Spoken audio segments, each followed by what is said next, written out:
공룡에 대해서 깊이 생각해 보신 적이 있으십니까? 제가 이제 옛날에 저희 어머니와 함께 미국에 있는 그 스미소니언 자연사 박물관을 구경을 간 적이 있습니다. 거기 가서 문 안에 들어가면 제일 먼저 눈에 띄는 것이 이제 공룡 뼈입니다. 저보다 훨씬 더 큰 막 엄마 집채만한 뼈가 있는데, 지금 우리나라에는 제가 어디죠? 저 충청남도 어디 가니까 공룡뼈 전시하는 곳을 있어서 제가 본 적이 있는데, 20년 전만 해도 우리나라에서 그 공룡뼈 보기가 쉽지가 않았습니다. 저도 이제 그때 처음 저기 스미소니언 가서 처음 공룡뼈를 보게 됐는데, 두 가지 사실 때문에 제가 깜짝 놀랐습니다. 첫 번째는 너무 커서, 공룡뼈가 너무 커서, 야, 진짜 크다. 그리고 놀랐습니다. 또 한 가지 놀란 이유는 저희 어머니 때문에 놀랐습니다. 어머니가 이제 공룡뼈를 보시고 깜짝 놀라시는 겁니다. 참고로 저희 어머니는 아주 어릴 때부터 교회 다니기 시작하셔서 오랫동안 신앙생활을 하신 분입니다. 지금도 물론 열심히 신앙생활을 하고 있습니다. 그 어머니가 저한테 말씀하시는 거지. 야, 저 공룡뼈고 저거 진짜 맞아? 진짜였어? 공룡이 정말 살아있었던 것이 맞아? 이렇게 저한테 물어보시는 겁니다. 그래서 제가 깜짝 놀랐습니다. 아니, 엄마, 그러면 지금까지 공룡 없는 줄 알았어요? 이렇게 제가 물어봤던 기억이 있습니다. 어머니께서 그렇게 얘기하시는 겁니다. 다 거짓말인 줄 알았지, 뭐, 나는. 성경에 공룡 얘기가 없으니까 이렇게 얘기를 하셨습니다. 혹시 지금도 공룡은 다 거짓말이라고 생각하시는 분이 여기 계실지도 모르겠는데, 공룡 진짜 맞습니다. 공룡 진짜 있었습니다. 옛날에 있었습니다. 성경에는 공룡이라는 단어가 명확하게 나오지가 않기 때문에 아마 공룡이 없다고 그렇게 믿으신 것 같습니다. 그런데 그렇지 않고 실제로 공룡은 지구상에 존재했었습니다. 너무나 많은 증거들이 있습니다. 그래서 우리가 부인할 수가 없는 사실입니다. 공룡은 옛날에 있었습니다. 그러면 왜 공룡에 대해서 성경은 언급하고 있지 않은 것일까? 정말 언급하고 있지 않는 건가? 우리가 잘 알고 있듯이 바나나나 오렌지 같은 게 성경에 등장하지는 않습니다. 그렇다고 해서 오렌지나 바나나가 없다 이렇게 주장하시는 분은 아무도 안 계시지 않습니까? 그런 것은 아닙니다. 근데 성경에 정말 공룡이 나오지 않은 것일까? 아니요, 그렇지 않습니다. 먼저 우리가 이해해야 할 것은 모세가 출애굽할 당시에 하나님께서 모세에게 주신 말씀이 이 창세기입니다. 그런데 그 당시만 하더라도 당연히 그때는 공룡이 없을 때입니다. 그래서 하나님께서 이 공룡이나 이런 것들을 이스라엘 백성을 대상으로 해서 과학이나 생물을 가르치기 위해서 이 창세기 1장을 쓰지는 않으셨습니다. 그런 생각이 없으셨을 겁니다. 그러나 분명히 공룡을 의미하는 그러한 단어들이 성경에 곳곳에 있습니다. 21절 한번 보시기 바랍니다. 21절을 보면은 한번 찾아보십시오. 뭐가 공룡일까? 하나님이 큰 바다 짐승들과 이렇게 되어 있는데, 이 큰 바다 짐승이라는 것이 히브리어로 가돌타닌이라는 말입니다. 근데 가돌이라는 것은 굉장히 크다 하는 뜻입니다. 굉장히 크다. 그게 가돌입니다. 그리고 타닌은 잘 모릅니다. 우리가 정확히 모르는데 하여튼 굉장히 큰 모가 있는데 그것이 지금 물에서 번성하여 움직이는 모든 생물을 그 종류대로 이렇게 창조가 되어 있습니다. 이 타닌이라는 것이 무엇일까? 여러 가지 성경들을 보면 번역을 다 다르게 하고 있는데, 우리 옛날 성경에는 우리가 지금은 개정 개혁인데 옛날 한글 개역 성경을 보면 어떻게 되어 있었냐 하면 물고기라고 번역이 되었습니다. 근데 물고기는 아닌 게 확실합니다. 물고기는 아니고, 그러면 이 타닌이라는 것이 무엇일까? 다른 성경들을 보면 어떻게 성경이 번역이 되어 있냐면 여러 가지로 되어 있습니다. 용으로 되어 있기도 하고 고래, 그 다음에 뱀, 아니면 악어, 괴물, 다양하게 번역이 되어 있습니다. 한 가지 재밌는 사실이 있는데, 출애굽기에 보면 7장에 보면 하나님께서 모세를 그 호렙산에서 만나 주십니다. 근데 그 만날 때에 모세가 주저하지 않습니까? 용기가 없어서 주저하니까 하나님께서 네 지팡이를 던져라 이렇게 얘기하십니다. 탁 던지니까 그 지팡이가 어떻게 됐죠? 뱀으로 변합니다. 그렇죠? 뱀으로 변하는데 그때 쓰인 단어가 뭐냐면 나시라는 단어입니다. 뱀이라는 뜻인데, 그리고 나서 다시 꼬리를 잡으니까 지팡이가 됩니다. 그래서 이제 모세가 바로 앞으로 가죠. 그 지팡이를 들고 가는데, 그 모세가 그 바로 왕이 굉장히 그 완악한 사람이었습니다. 그래서 이제 하나님께서 모세에게 뭐라고 얘기하냐면은 그 지팡이를 던져라. 그러면 탄인이 될 것이다. 이라고 얘기합니다. 처음에 너 지팡이를 던져라. 그럼 나하시가 될 것이다. 이렇게 얘기를 했는데, 이번에 바로 앞에서 그 지팡이를 던져라 그럴 때는 뭐라고 얘기했냐면, 너 지팡이를 던지면 탄인이 될 것이야. 그리고 진짜 지팡이를 던집니다. 지팡이를 던지니까 성경에 뭐라고 기록이 되어 있냐면 탄인이 되어서, 그때 그 바로의 궁중 술사들이 같이 지팡이를 던졌는데 모세의 그 탄인이 그 이집트 술사들의 뱀들을 다 잡아먹습니다. 그런 기록이 있습니다. 그래서 우리가 이제 생각할 수 있는 것은, 나하시는 뱀인데 아마 이 탄인이라는 것이 뱀과 비슷한 파충류가 아닐까 생각을 하는 것입니다. 이제 다른 책들과 이렇게 쭉 조사해서 내리는 결론이 뭔가 하면, 이 탄인이라는 것은 물과 관계가 있고, 항상 그 문맥상으로 그렇습니다. 물과 관계가 있고, 또 한 가지는 분명히 파충류입니다. 그러면 한번 생각해 보십시오. 가돌탄인입니다. 굉장히 큰, 어마무시하게 큰 탄인이다. 파충류다. 그럼 뭘까요? 제가 생각하는 것은 공룡입니다. 공룡밖에 없는데, 욥기에 보면 베헤못이라는 짐승이 나옵니다. 그 베헤못은 탄인이 물에 있는 공룡이라고 한다면, 그 베헤못은 육지에 있는 어마어마하게 큰 공룡입니다. 그렇다면 성경에 공룡이 나오는데, 그럼 도대체 그 시기는 어떻게 된 것인가? 여러분 의심이 가지 않습니까? 왜냐하면 이제 화석으로 우리가 이제 연대 측정을 하는데, 화석으로 이제 연대 측정을 하다 보면 주로 쓰는 방법이 탄소 연대 측정법이라는 것을 씁니다. 그런데 그것이 이제 좀 오차가 굉장히 많습니다. 많은데도 불구하고 공룡 화석을 이렇게 측정을 해보면 어느 정도 나올 것 같습니까, 여러분? 작게는 3만 년이 나오고, 아주 오래된 화석일 경우에는 1억 년이 넘게 나옵니다. 좀 문제가 여기서 생기는 거죠. 왜냐하면 최근에는 이제 그 우라늄 그 토륨이라는 측정 방식으로 하는데, 그게 훨씬 더 조금 더 정확합니다. 그 탄소 측정 방식보다. 그런데 그걸로 해도 그렇습니다. 그렇게 많은 차이가 나지 않습니다. 성경의 연대에 비추어 보아서 차이가 너무 많이 나는 겁니다. 성경의 연대가 지금 2016년인데 그걸 역순으로 계산할 수가 있습니다. 왜냐하면 아마 분명히 하나님께서 뜻이 있을 겁니다. 어떤 게 있냐면, 하나님께서 나이를 다 계산을 해 두셨어요. 그래서 아담부터 지금까지 분명하게 우리가 계산을 할 수가 있습니다. 성경상으로 계산을 할 수가 있습니다. 그렇게 계산을 하면 몇 년이 나오냐면 5777년이 나옵니다.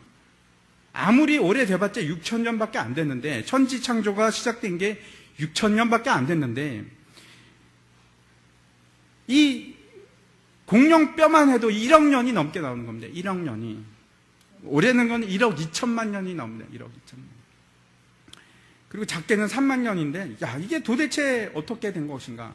적어도 한 10,000년하고 6,000년, 그러면 오차가 어느 정도 되니까 비슷하겠다 이렇게 하는데, 단위 자체가 틀립니다. 이 화석 연대는 억년이 나오고, 그 다음에 성경의 단위는 1000년 단위입니다. 6,000년밖에 되지 않습니다.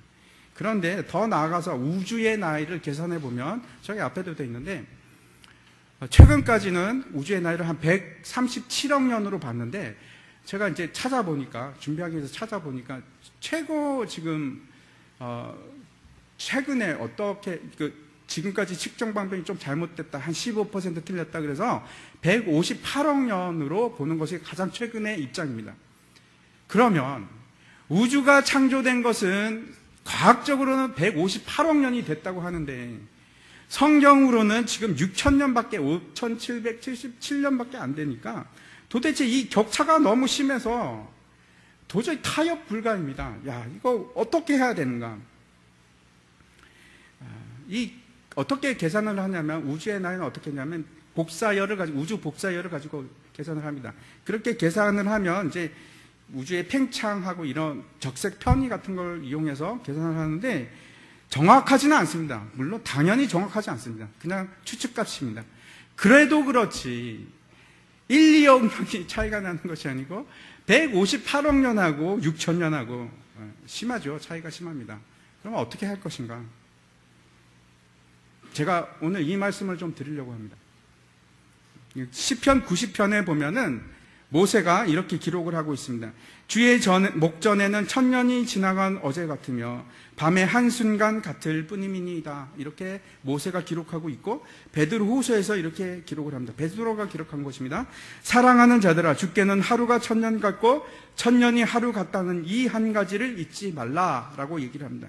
지난번에도 제가 말씀을 드린 적이 있는데, 시간이라는 것은 절대적인 값이 아닙니다. 그래서 시간에 따라서, 상황에 따라서, 장소에 따라서 시간은 계속 그 단위 자체가 바뀝니다.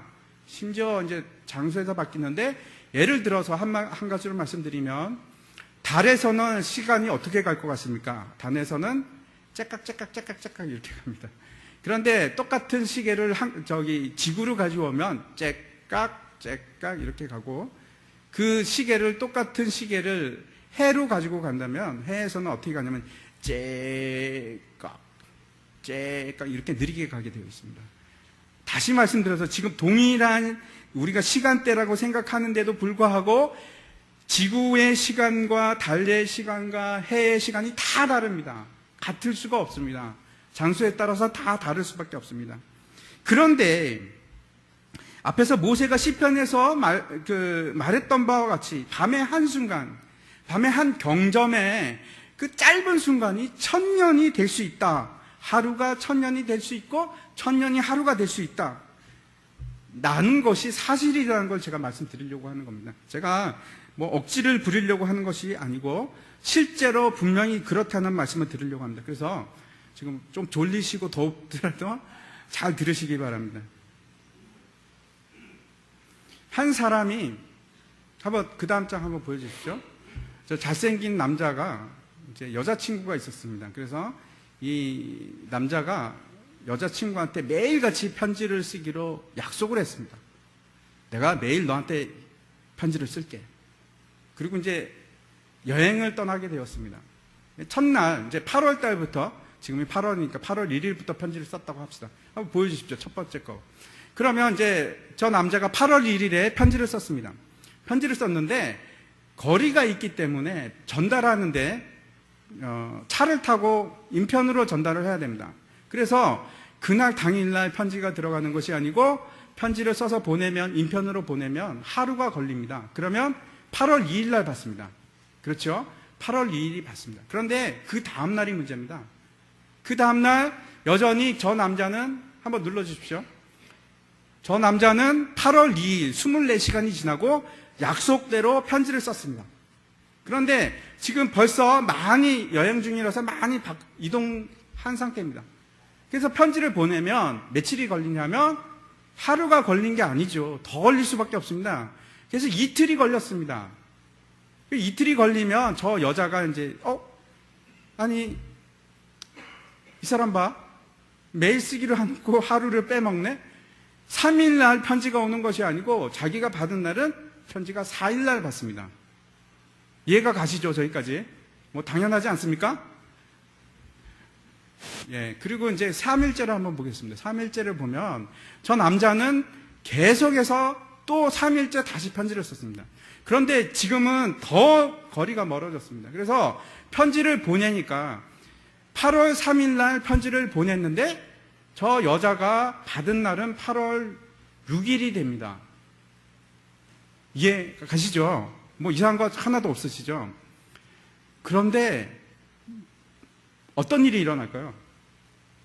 여자가 화가 나죠. 아니, 이것 봐. 당신 지금 매일같이 편지 쓰기로 해놓고 이게 뭐야. 이틀에 한 번 쓰고 있잖아. 그랬더니 저 남자는 억울할까요? 안 억울할까요? 억울하죠. 무슨 소리야? 나 지금 매일 편지 쓰고 있어. 24시간에 마다 편지를 쓴다니까. 그랬더니 저 여자가 하는 말이, 거짓말 하지 마. 내가 매일 받아보고 있어. 아니, 이틀에 한 번씩밖에 안 와. 지금 남자는 24시간마다 한 번씩 편지를 쓰는데, 여자는 편지를 언제마다 받느냐 하면 48시간에 하나씩 받는 겁니다. 누가 잘못했을까요? 잘못한 사람 없습니다. 남자는 남자대로 지금 자기 일을 그대로 하는 거고, 여자는 지금 제대로 받고 있는 겁니다. 그런데도 불구하고 문제가 생깁니다. 왜 그렇습니까? 거리가 멀어졌기 때문에 그렇습니다. 근데 똑같은 상황이 지금 창세기에도 일어나는 겁니다. 이해하시겠죠? 지금 어떤 일이 있냐면은, 하나님께서는 매일 24시간마다 지금 기록을 해서 첫째 날 이렇다, 둘째 날 이렇다, 이렇게 기록을 하는데, 창세기 1장을 한번 잘 보시기 바랍니다. 창세기 1장은 그 지금 기준 시간이 지구일까요? 지구가 아닙니다. 그렇죠. 지구일 수가 없습니다. 하나님의 시간입니다. 우주의 최초의 시간을 기준으로 잡고 쓰고 있습니다. 그랬더니 24시간마다 적고 있는데, 나중에 지구에서 지금 돼서 그 메시지를 받아보려고 하면 시간차가 나는 겁니다. 왜? 거리가 어마어마하게 멀어졌기 때문에 그렇습니다. 제가 이제 과학적으로 말씀드린다면 이런 겁니다. 우주가 지금 과학자들이 얘기하는 대로 빅뱅으로 폭발했다면, 점이었는데 그것이 폭발해서 기하급수적으로 어마어마한 속도로 우주가 팽창을 처음에 시작하게 되면 어떤 현상이 일어나면 이런 현상이 일어납니다. 저 여자하고 남자가 오해하는 거와 똑같이, 남자는 지금 24시간을 기준으로 해서 얘기를 하고 있는데, 여자는 48시간 단위로 시간이 늘어나는 겁니다. 그런데 저거는 아주 작은 간극을 얘기하는 거지만, 우주가 폭발할 때는 여러분 어마어마한 속도로 팽창을 합니다. 빛의 속도 이상으로 팽창했다고 얘기하는 사람도 있을 정도입니다.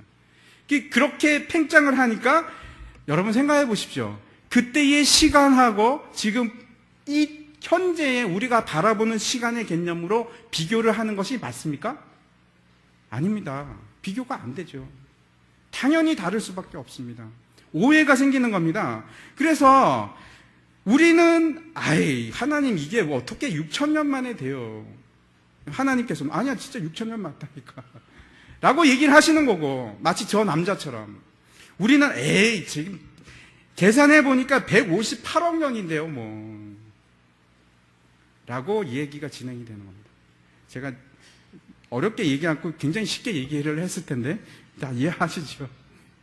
이것이 실제로 적색 편의를 계산하면 이런 현상이 일어납니다. 그래서 하나님 다시 한번 생각해 보십시오. 이 창조의 첫째 날은 지금 우리로 치면은 어마어마하게 먼 거리에 있습니다. 이루 말할 수도 없는 먼 거리에 있습니다. 그곳으로부터 지금 시간에 왜곡이 생겨나는데, 그 당시의 시간하고 지금 시간하고 우리가 계산할 수가 있습니다. 적색편이라는 방법을 사용해서 계산을 할 수 있는데, 그러면 어떻게 되냐면 우주 초기의 1분이 지금의 시간으로 얼마나 될까요? 저 남자 같은 경우에는 자기의 하루가 1분이 여자에게는 2분이 되었습니다. 2배가 되었는데, 이 우주가 급격히 팽창하면서 어떤 현상이 나냐면, 우주의 최초의 1분은 우리가 보기에는 어떻게 되냐면 1조 분이 됩니다. 10에 0이 12개가 붙은 게 됩니다. 너무나 차이가 나는 거죠. 다시 말씀드려서 창세기 1장의 관점은 하나님의 관점입니다. 한번 보십시오. 2장 4절에 가면 완전히 이제 그 관점이 바뀌기 시작합니다. 그래서 창세기 1장은 다음에 제가 시간이 되면 말씀드리겠는데, 전혀 다른 서술로 되어 있고 그 표제부터가 그렇습니다. 제가 더 이상 말씀드리지 않고 2장 4절에 가면 그 시점이 어디로 딱 멈추게 되냐면 지구상으로 멈추게 됩니다. 그리고 2장 4절부터 시간은 지구의 시간으로 흘러갑니다. 하지만 1장의 시간은 지구의 시간이 아닙니다. 지구가 없었는데, 처음부터 있지도 않았는데 어떻게 지구의 시간으로 하겠습니까? 하나님의 시간입니다. 하나님의 시간의 일부는, 당시 일부는 지금은 1조 분이 되는 겁니다.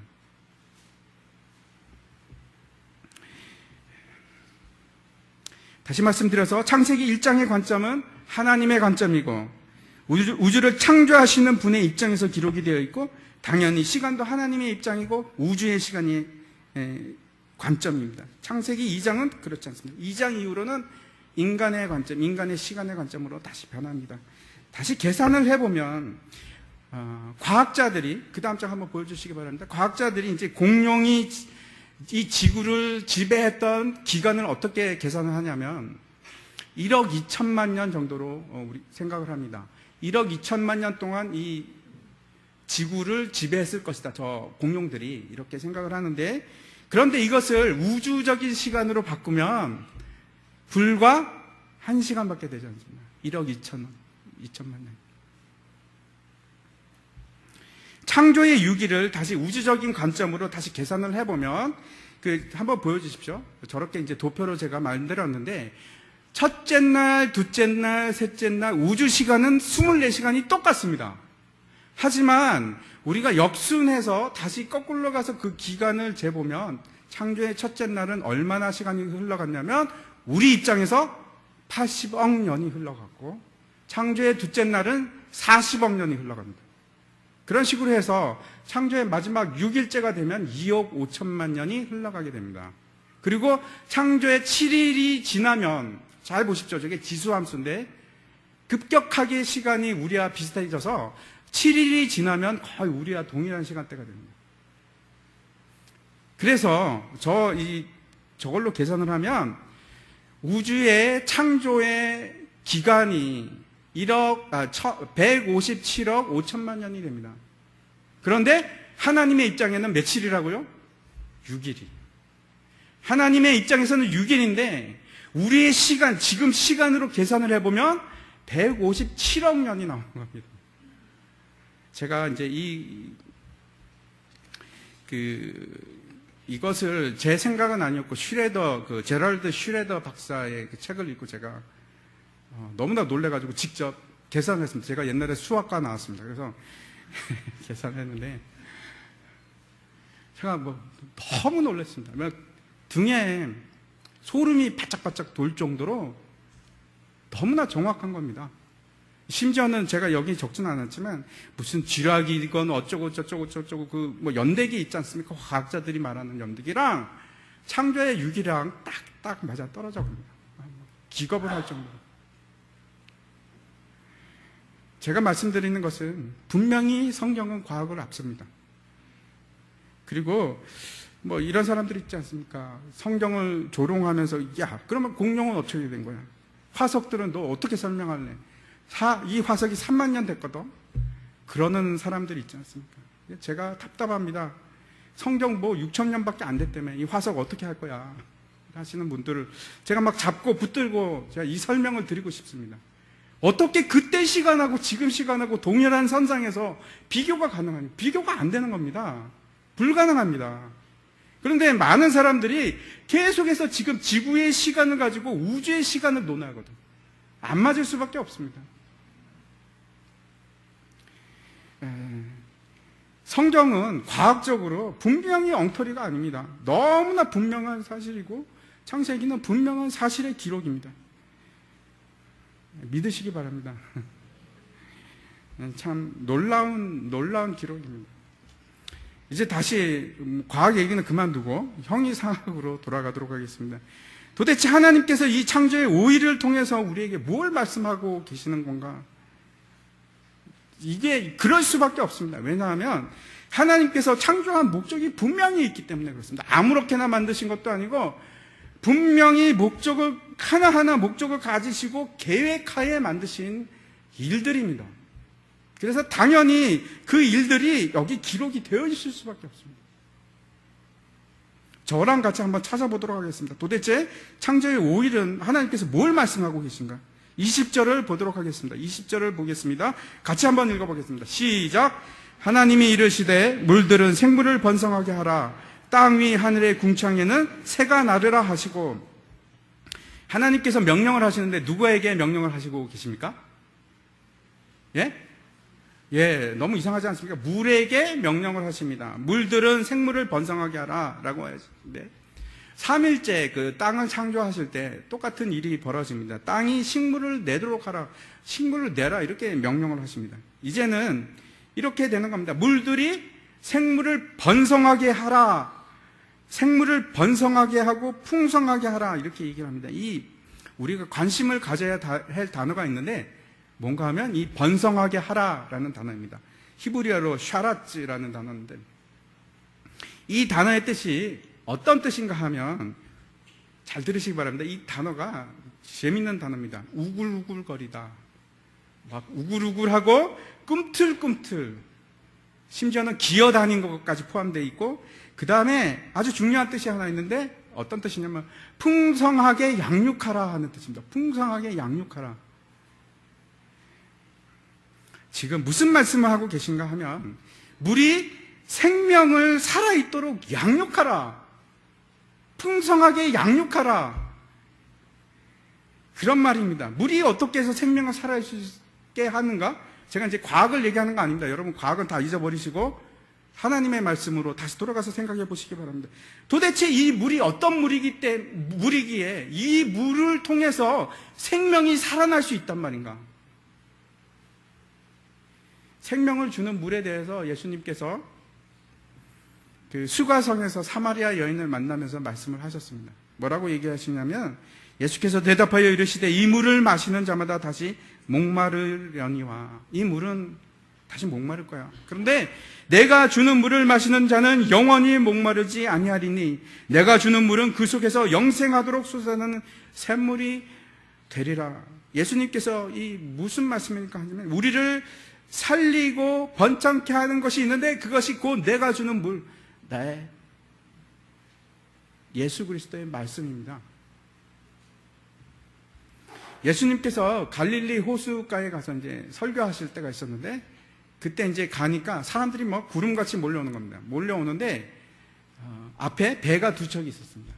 그래서 그 두 척 중에 하나를 징발을 합니다. 뭐라고 하냐면, 이거 배 좀 쓰자, 이렇게 얘기하시는 거죠. 그 배 주인이 누군지 아십니까? 시몬 베드로였습니다. 시몬 베드로한테 그 배를 빌려서 그 무태에서 잠깐 떼웁니다. 왜 그렇게 하냐면, 사람들이 많이 몰려 있는데 가르치고 설교할 장소가 없으니까 배 위를 강단 삼아서 사람들은 이제 뭇가에 앉아 있고, 예수님께서 그 배 위에서 설교 말씀을 하시는 겁니다. 가르치시는 겁니다. 그리고 이제 베드로는 옆에서 듣고 있었겠죠. 그물을 기우면서 다 예수님께서 설교를 다 가르침을 다 끝나고 나서 베드로에게 이렇게 얘기하십니다. 가서 배를 띄우고 깊은 데 가서 그물을 내려라. 그러면 고기를 잡을 것이다. 이렇게 말씀을 합니다. 그랬더니 베드로가 뭐라고 얘기하냐면, 선생님, 우리가 어제 밤새도록 고기를 잡았습니다. 근데 한 마리도 못 잡았습니다. 그렇지만 내가 선생님 말씀하시니까, 내가 선생님 말씀에 의지해서 나가서 다시 한번 그물을 내리겠습니다. 깊은 데로 나가겠습니다. 라고 얘기합니다. 그리고 이제 깊은 데로 나가죠. 그리고 그물을 내리니까 어떻게 되었습니까? 고기가 잡히기 시작하는데 그물이 막 찢어질 때, 그때 상황이, 잘 들으십시오, 그때의 상황이 샤라츠입니다. 고기가 우글우글 꿈틀꿈틀, 그 상황입니다. 그래서 너무 고기가 많아서 옆에 있는 동료분들, 일로 와. 그래서 배 두 개가 되고 그물을 끌어올리고 그 배에다가 고기를 담는데 가득 만선이 됩니다. 베드로가 다시 뭇가로 와서 어떻게 하냐면, 예수님 앞에 바로 가서 바로 그냥 아무 얘기도 않고 바로 무릎을 꿇습니다. 무릎을 꿇으면서, 주여, 나를 떠나 주시옵소서. 내가 죄인입니다.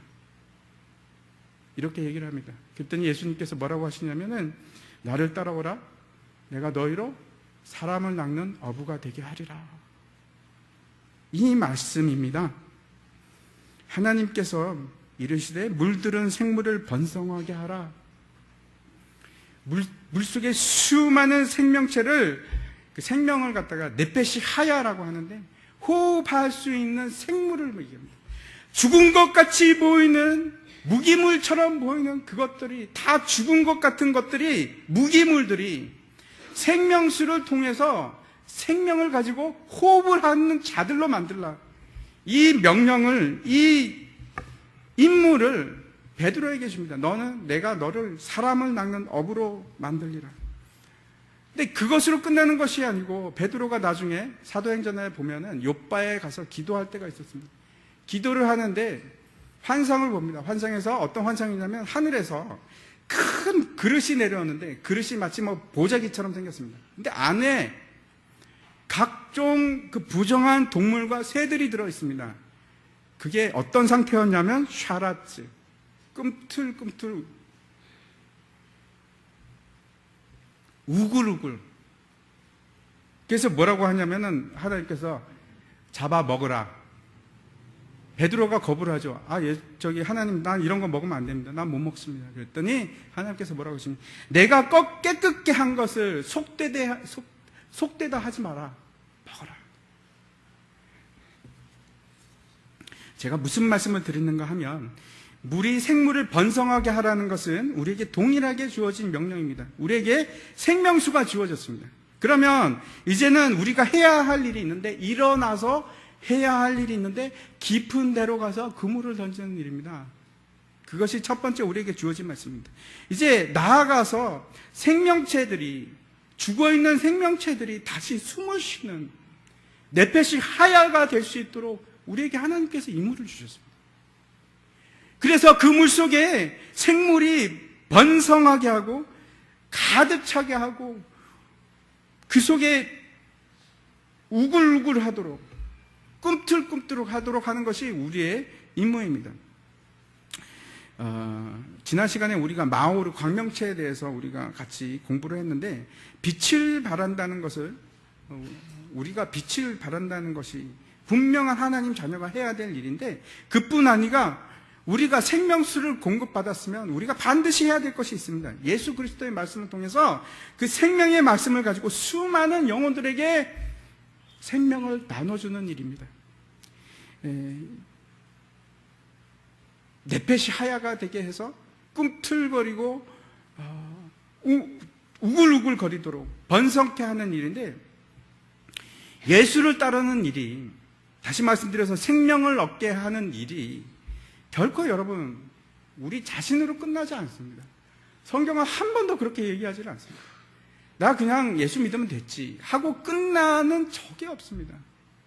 여러분이 성소로 들어오게 되면 반드시 거쳐야 할 일입니다. 이제는 내 생명만 살아가는 것이 아니고 내가 빛이 되어서, 광명체가 되어서 이 땅을 비칠 뿐만 아니고 깊은 데로 가서 그 생명체를, 죽어있는 생명체를 살리는 일을 하셔야 됩니다.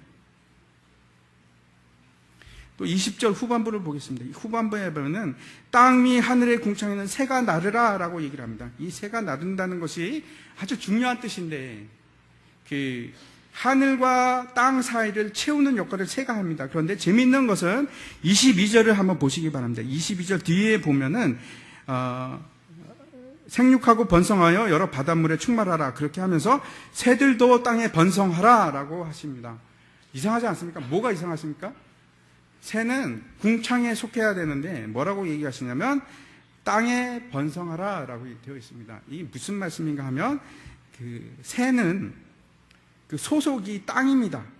그 땅인데 그 땅부터 시작하여서 하늘을 날아오르는데, 20절에 보면은 하늘의 궁창에 라고 되어 있는데 우리 성경에는 번역이 안 되어 있습니다. 원래 성경을, 히브리어 성경을 보면 어떻게 되어 있냐면 궁창의 패님, 그 얼굴까지입니다. 이게 무슨 얘기냐 하면 땅부터 시작해갖고 대기권 끝까지 이런 뜻입니다. 제가 지난번에 말씀드린 적이 있는데 성막이 세 부분으로 나뉩니다. 첫 번째 성막 안에 뜰이 있습니다. 그리고 뜰이 지나면 성소가 나오고 성소하고 지성소 사이에 막이 하나 있습니다. 그것을 휘장이라고 하는데 그렇게 세 부분으로 나눠 있습니다. 그런데 지금 이 새가 가고자 하는 것은 어디까지 가느냐면 땅부터 시작해서 뜰부터 시작해갖고 어디까지? 그 성소의 끝까지 거기를 지나가면 샤마임인데 어떤 샤마임이면 하나님이 계신 하늘입니다. 다시 말씀드려갖고 새가 땅부터 시작해갖고 어디까지 가느냐 하면 하나님 바로 앞에까지. 이 일이 바로 금향단의 역할입니다. 성소에 들어가면 이제 세 가지 기구가 있습니다. 오른쪽에 떡상이 있습니다. 그 떡상을 통해서 우리가 생명의 떡을 공급을 받습니다. 그리고 왼쪽에 보면 금 등잔대가 있는데 그 금 등잔대가 바로 우리가 해야 될 일입니다. 세상을 비추는 일, 광명체가 되는 일. 그리고 가운데에 보면 이 금향단이 있는데 금향단에 향연이 끊이지 않고 올라가게 되었습니다. 다시 그 다음 장을 한번 보여주시기 바랍니다. 저것이 금향단인데 제사장이 아침과 저녁으로 이제 저 성소에 들어가서 어떤 일을 하냐면 금 등잔대에다가 이제 기름을 붓고 불이 꺼지지 않도록 계속 돌보는 일을 합니다. 그때 그것만 하는 것이 아니고 향단에다가 계속해서 향을 피워서 그 향이 끊이지 않도록 합니다. 성소의 금향단에 그 향이 이렇게 어떻게 올라갑니까? 저거 뭉게뭉게 올라간다고 얘기를 합니까? 그런데 저 뭉게뭉게가 바로 샤라츠입니다. 우글우글 꿈틀꿈틀 똑같은 겁니다. 저렇게 향연이 올라갑니다. 이 향연은 여러분 무엇을 의미하냐면 하나님께 드려지는 기도를 의미합니다. 그 향연이 하나님께 기도가 올라가는 그 모습이 바로 샤라츠입니다. 샤라츠. 우리말로 하면 뭉게뭉게 올라가는 겁니다. 그 올라가는 것이 마치 새가 이 땅에서 궁창의 끝까지, 휘장까지, 지성소까지, 하나님이 계신 곳까지 그렇게 올라가는 겁니다. 이 향단이 우리를 위해서 기도하시는 예수 그리스도를 상징할 뿐만 아니고 예수님을 따르는 우리 역시 동일하게 해야 하는 기도를 의미하는 것입니다. 저것이 제사장이 번제단에서 그 희생 제물을 잡고 더러워진 손을 물두멍에 씻습니다. 씻고 그리고 이제 성소로 들어가는데 여러분 그 성막이 무슨 밑에 그 뭐 콘크리트 바닥이 잘 돼 있고 뭐 아스팔트가 깔려 있고 그런 게 아니고 흙바닥입니다. 그래서 거기를 걸어가면 당연히 제사장의 발이 또 더러워질 수밖에 없습니다. 그래서 이 향연이 그 제사장에게 상기시키는 것이 있습니다. 그것이 뭐냐면 아직도 옛 성품을 버리지 못하고 있는 더럽혀진 내 자신의 모습을 복음하고 아직도 하나님 앞에서 지성소로 들어가기엔 너무나 부족한 내 모습을 저 향단을 통해서 기억나게 하는 겁니다. 상기시키는 것입니다. 그래서 제사장이 지성소로 들어가기 전에 다시 무릎을 꿇을 수밖에 없습니다. 하나님, 나의 죄를 속해 주시옵소서. 하나님, 내 백성의 죄를 속해 주시옵소서. 그렇게 기도할 수밖에 없는 것이 저 금향단입니다. 하나님께 기도의 자리가 저곳입니다. 계시록 8장을 한번 보도록 하겠습니다. 제가 읽어보겠습니다. 또 다른 천사가 와서 제단 곁에 서서 금 향로를 가지고 많은 향을 받았으니 이는 모든 성도의 기도와 합하여 보좌 앞 금 제단에 드리고자 함이라. 향연이 성도의 기도와 함께 천사의 손으로부터 하나님 앞으로 올라가는지라. 사도 요한이 이제 반모섬에서 환상을 봅니다. 그 환상을 보는데 어떤 환상이냐면 하늘에서 순교자들의 기도와 땅에 우리와 같은 성도들의 기도를 다 모읍니다. 저 향연을 다 모읍니다. 모아서 어디에다가 집어넣냐면 금향로에다가 집어넣고 그것을 가지고 하나님 앞에 나아갑니다. 제단에 올립니다. 그러면 하나님께서 그거를 들으시고 보시고 이제 집행 명령을 내리십니다. 그러면 중보기도 천사가 다시 그 향로를 들고 와서 세상을 향해 쏟습니다. 그러면 하나님의 그 명령이 실행이 됩니다. 우리가 드리는 기도는 여러분 절대 헛되지 않습니다. 그 향연이 하나님께 올라갑니다. 올라가면 그 환상에서 보듯이 천사가 그걸 다 하나라도 남기지 않고 다 모아서 금향로에다가 집어넣고 하나님 앞으로 가지고 나가요. 하나님께서는 분명히 우리가 기도하는 모든 기도를 다 듣고 계십니다. 제가 이제 시편 81편 말씀을 잠깐 얘기하려고 하는데, 시편 81편이 어떤 시편인가 하면 굉장히 슬픈 얘기입니다. 왜 슬픈지 아십니까? 하나님께서 그 사랑하는 자녀에게 대화를 하려고 합니다. 말을 하려고 합니다. 근데 그 자녀가 말을 듣지를 않는 겁니다. 대화라는 것이 그렇지 않습니까? 주거니 받거니 하는 것이 대화입니다. 근데 도대체 말을 하지 않는 겁니다. 자녀라고 하면서 도대체 얘기를 안 하는 겁니다. 말을 듣지도 않고 말을 하지도 않고 말을 듣지도 않고 기도도 하지 않고. 자녀라고 하면 대화가 되어야지 하지 않습니까? 제가 한번 81장 10절 시편인데 읽어보겠습니다. 나는 너를 애굽 땅에서 인도하여 낸 여호와 내 하나님이니 내 입을 크게 열라 내가 채우리라 하였으나 내 백성이 내 소리를 듣지 아니하며 이스라엘이 나를 원하지 아니하였다. 아빠 됐어요. 나 이제 별로 아빠 필요 없거든요. 말하기 싫어요. 마치 10대가 사춘기가 되어서 대화를 끊어버리는 것처럼 말을 안 하는 겁니다. 하나님께서 우리에게 가장 듣고 싶어 하는 것은 여러분의 목소리입니다. 저도 아직 어린 아이들이 있어서 지금 아직도 어려서 그런지 애들이 아빠 이것 좀 도와줘요 그러면 얼마나 마음이 기쁜지 모르겠어요. 애들이랑 대화를 하면 시답지 않는 얘기인데도 듣고 있으면 얼마나 마음이 기쁜지 모르겠어요. 하나님이 동일하게 여러분에게도 대화하기를 원하세요. 근데 말을 안 해. 아예 그냥 말을 안 해. 1년이 가도 말을 안 해. 하나님께서 듣고 싶어 하는 거는 아빠 사랑해요. 여러분의 10대 자녀가 여러분한테 아빠 사랑해요, 엄마 사랑해요. 여러분 마음이 어떻겠습니까? 녹아내리지 않겠습니까? 근데 이 81편에 보면 하나님이 얼마나 슬프시겠어요? 그 자녀가, 백성이 상대를 안 해주는 겁니다. 그렇게 대화하기를 원하는데 무시하는 말을 안 해요.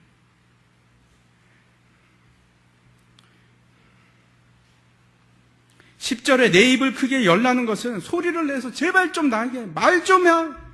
내가 네 목소리를 듣고 싶어. 좀 말 좀 해봐.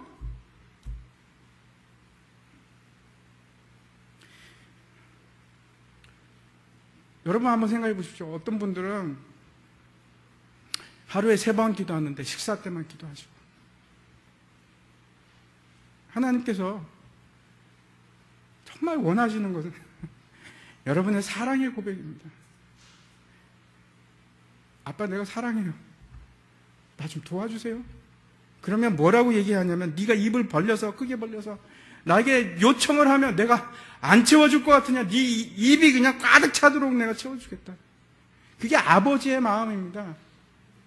아버지가 원하시는 것은 여러분이 아빠 믿음이 없이는 하나님을 기쁘시게 하지 못하나니 하나님을 믿는 자는 그에게 나온 그가 계신 것과 그에게 나온 자에게 상 주시는 자임을 믿어야 할지니라. 하나님께서 가장 기뻐하는 것이 여러분 아빠 나 좀 도와줘. 그리고 나오는 겁니다. 근데 어떻게 된 게 말을 안 해. 1년이 돼도 말을 안 하고 2년이 돼도 말을 안 해.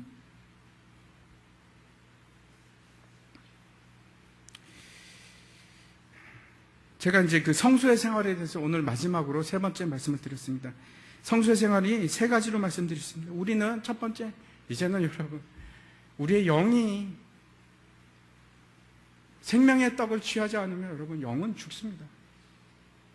매일매일 일용할 양식으로 생명의 떡을 드셔야 하고, 그리고 우리는 더 이상 어둠에 거하면 안 됩니다. 여러분, 빛에 거한다는 것은 이제 죄와는 싸우는 전쟁으로 들어간 겁니다. 물러서는 것이 아니고 타협하는 것이 아니고 그래 이제 싸워보자 하는 것이 빛을 내는 겁니다. 오마르가 발광체가 광원이 된다는 것이 그런 겁니다. 여러분 이제 엊그제도 유성이 막 떨어졌지 않습니까? 유성을 보시면서 여러분 다짐을 하셔야 돼요. 이제는 별을 보면 딴 생각하지 마시고, 그래, 나도 저 별이 돼야 되는구나. 여러분 수산시장에 가서 물고기를 보시면 이제 그렇게 생각하세요. 그래, 저 물고기를 내가 잡아야 되는구나. 세상 사람들은 여러분 죽어있기 때문에, 그 영혼이 죽어있기 때문에 이걸 모릅니다. 하지만 여러분의 영혼은 이제 사셨습니다. 성수의 생활이 됐습니다. 이제 하셔야 됩니다. 빛이 되어서 죄와 싸우고, 그 다음에 세상 사람들에게 생명을 나눠주고, 그뿐만 아니고 그들을 위해서 중보기도 하고, 여러분 자신을 위해서 중보기도 해서 그 향연이 하나님까지 상달이 되어야 됩니다. 올라가야 됩니다. 그래서 우리가 기도의 자리로 나가는 겁니다. 성소의 생활은 다른 게 아닙니다. 우리가 말씀을 취하고 죄와 싸워 나가면서 계속해서 기도하는 겁니다. 여러분, 우리가 쓸 수 있는 가장 강력한 무기가 뭔가 하면 기도입니다. 여러분, 우리에게는 죄와 싸워서 승리할 수 있는 아주 강력한 무기가 있어요. 그 기도입니다. 기도 없이는 하나님을 기쁘시게도 하지 못할 뿐만 아니고, 기도 없이는 내가 서 있을 수도 없고, 기도 없이는 내가 싸워서 승리할 수도 없습니다. 우리 유일한 무기입니다. 이 기도를 가지고 나가는 겁니다.